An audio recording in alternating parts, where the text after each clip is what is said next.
CWRC Kaveri ನೀರು ನಿಯಂತ್ರಣಾ ಸಮಿತಿ ಬರದ ನಡುವೆಯೂ ಕೂಡ ಮಳೆ ಕೈಕೊಟ್ಟ ಬೆನ್ನಲೆಯೂ ನಡುವೆ ರಾಜ್ಯದಿಂದ ತಮಿಳುನಾಡಿಗೆ ನೀರನ್ನು ಹರಿಸಬೇಕು ಅನ್ನುವಂತಹ ಸೂಚನೆಯನ್ನು ಕೊಟ್ಟಿದೆ.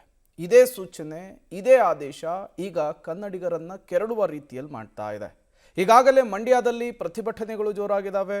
ಮತ್ತೊಂದು ಕಡೆ ಕನ್ನಡ ಪರ ಸಂಘಟನೆಗಳು ಇದೇ ರೀತಿ ನಡೆದುಕೊಂಡ್ರೆ ನಿರಂತರವಾಗಿ ನೀರನ್ನು ಹರಿಸುವುದಕ್ಕೆ ಅವಕಾಶ ಕೊಟ್ಟರೆ ಕರ್ನಾಟಕವನ್ನು ಬಂದ್ ಮಾಡಿ ಆಕ್ರೋಶವನ್ನು ಹೊರಹಾಕ್ತೀವಿ ಅನ್ನುವಂತಹ ಮಾತುಗಳನ್ನು ಆಡ್ತಾ ಇದ್ದಾರೆ. ಬನ್ನಿ ಈ ಕುರಿತಂತೆ ಒಂದು ವರದಿ ಇದೆ, ನೋಡ್ಕೊಂಡು ಬರೋಣ. CW ಆದೇಶದ ವಿರುದ್ಧ ಸಿಡಿದ ಕನ್ನಡ ಪರ ಸಂಘಟನೆಗಳು. ತಮಿಳುನಾಡಿಗೆ ನೀರು ಹರಿಸಿದ್ರೆ ಕರ್ನಾಟಕ ಬಂದ್, ಸರ್ಕಾರಕ್ಕೆ ಕನ್ನಡ ಸಂಘಟನೆಗಳ ವಾರ್ನಿಂಗ್. ರಾಜ್ಯದಲ್ಲಿ ಮುಂಗಾರು ಕೈಕೊಟ್ಟು ರೈತರು ಈಗಾಗಲೇ ತಲೆ ಮೇಲೆ ಕೈ ಹೊತ್ತು ಕೂರುವ ಪರಿಸ್ಥಿತಿ ನಿರ್ಮಾಣ ಆಗಿದೆ. ರಾಜ್ಯದ ಜಲಾಶಯಗಳಲ್ಲಿ ಇರುವ ಅಲ್ಪ ಸ್ವಲ್ಪ ನೀರು ಕೂಡ ಬತ್ತುವ ಆತಂಕ ಹೆಚ್ಚಾಗುತ್ತಿದೆ. ಅದರಲ್ಲೂ ಕಾವೇರಿ ಕೊಳದ ಪರಿಸ್ಥಿತಿ ತೀವ್ರ ಆತಂಕ ಸೃಷ್ಟಿ ಮಾಡಿದೆ.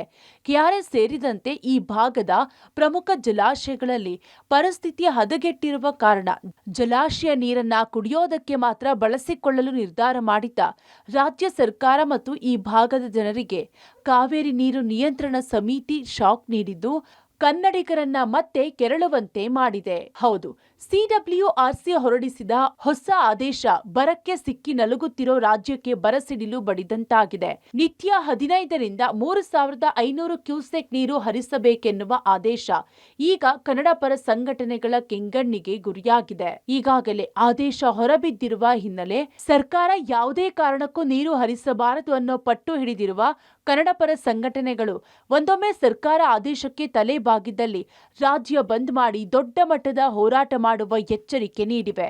ಕರ್ನಾಟಕದಲ್ಲಿ ನೀರು ಬಿಡಲಿಕ್ಕೆ ನೀರಿಲ್ಲ. ನೀರು ಇರುವಾಗ ತಮಿಳುನಾಡಿಗೆ ಹೇರಳವಾಗಿ ಬಿಟ್ಟಿದ್ದೀವಿ. ಇಲ್ಲದೆ ಇರುವಾಗ ಹೇಗೆ ಬಿಡ್ಲಿಕ್ಕೆ ಸಾಧ್ಯ? ಕಾವೇರಿ ನೀರು ನಮಗೆ ಕುಡಿಲಿಕ್ಕೆ ನೀರಿಲ್ಲ ಅಂದ್ರೂ ಅವರು ಬೆಳೆಗೆ ಬಿಡಬೇಕನ್ನುವಂಥ ಒತ್ತಾಯವನ್ನು ಮಾಡ್ತಾ ಇದ್ದಾರೆ.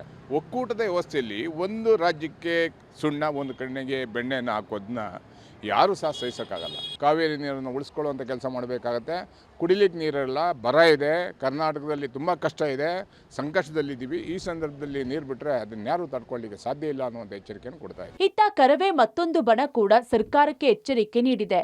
ಸರ್ಕಾರ ತನ್ನ ಪ್ರದರ್ಶನ ಮಾಡಬೇಕು, ಇಲ್ಲವಾದಲ್ಲಿ ಮತ್ತೆ ನೀರು ಹರಿಸುವ ಕೆಲಸ ಮಾಡಿದ್ದಲ್ಲಿ ಈ ಹಿಂದಿನ ಕಾವೇರಿ ಹೋರಾಟಗಳು ರಾಜ್ಯದಲ್ಲಿ ಮರುಕಳಿಸಲಿವೆ.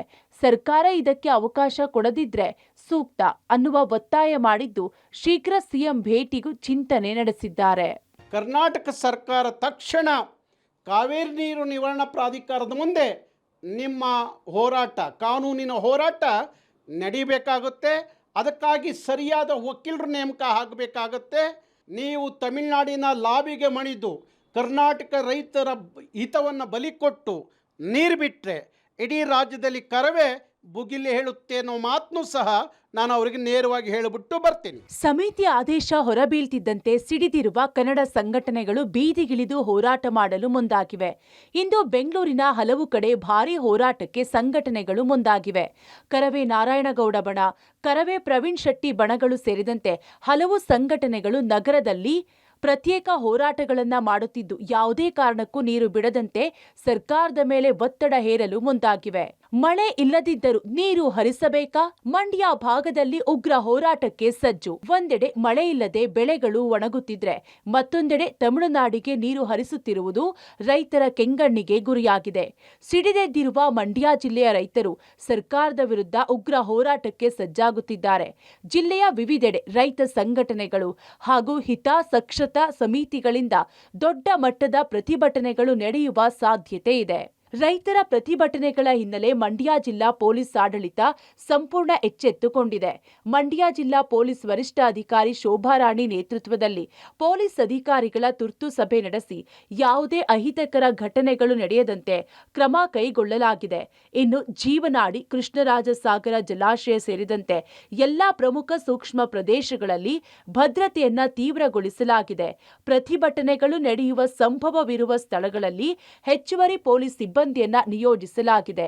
ಒಟ್ಟಾರೆ ವಿರೋಧದ ನಡುವೆ ಸರ್ಕಾರ ಯಾವ ನಿರ್ಧಾರಗಳನ್ನು ಕೈಗೊಳ್ಳುತ್ತೋ ಅನ್ನೋ ಕುತೂಹಲ ಹೆಚ್ಚಿದ್ದು ಕಾದು ನೋಡಬೇಕಿದೆ.